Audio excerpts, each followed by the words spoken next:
नमस्कार मंडळी, 20 जानेवारी 2025 वार सोमवार, मराठी महिना पौष, तिथी हस्त, नक्षत्र सुकर्मा। तर आजच्या महाराष्ट्रातील झटपट बातम्यांमध्ये सर्वांचं मनापासून स्वागत आहे। आणि आजच्या दिवसभरातील सर्वात महत्त्वाची पहिली मोठी बातमी, अपात्र ठरण्याची टांगती तलवार, मिळालेले पैसे दंडासहित परत करावे लागण्याची भीती, 4000 लाडक्या बहिणींनी अर्जच माघारी घेतला। आणि यानंतर एक मोठी बातमी, 10वी-12वी बोर्डाच्या परीक्षेच्या हॉल तिकिटावरती सुद्धा जात आणली, शिक्षण तज्ञ शिक्षकांचा बोर्डाच्या निर्णयावर प्रश्नचिन्ह।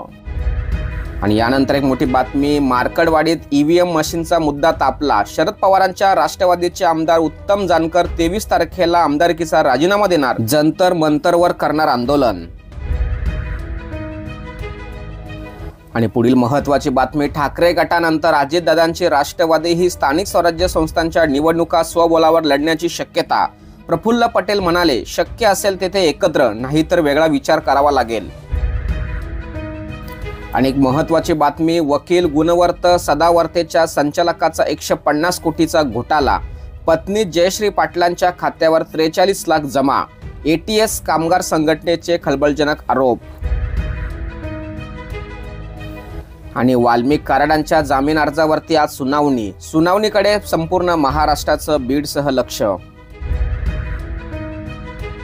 आणि यानंतर एक मोठी बातमी, बेस्ट बसचा आणखी एक प्रताप, आमदारांच्या फॉर्च्युनरला बेस्टची धडक, सुनील शिंदे दादर परिसरात थोडक्यात वाचले। आणि यानंतर एक मोठी बातमी, आरोपी घरात घुसला तेव्हा तो खूप आक्रमक होता, पण त्याने घरातून काहीच चोरी केली नाही। अभिनेता सैफ अली खानवर झालेल्या हल्ल्यानंतर अभिनेत्री करीना कपूरची पोलिसांना माहिती। आणि क्रीडा विश्वातून महत्त्वाची मोठी बातमी समोर येते, चॅम्पियन ट्रॉफीसाठी भारतीय संघाची घोषणा, रोहित शर्मावर पुन्हा कर्णधारपदाची जबाबदारी, मोहम्मद शमीचे टीम इंडियामध्ये आगमन, तर 3 वेगवान गोलंदाजांना संधी।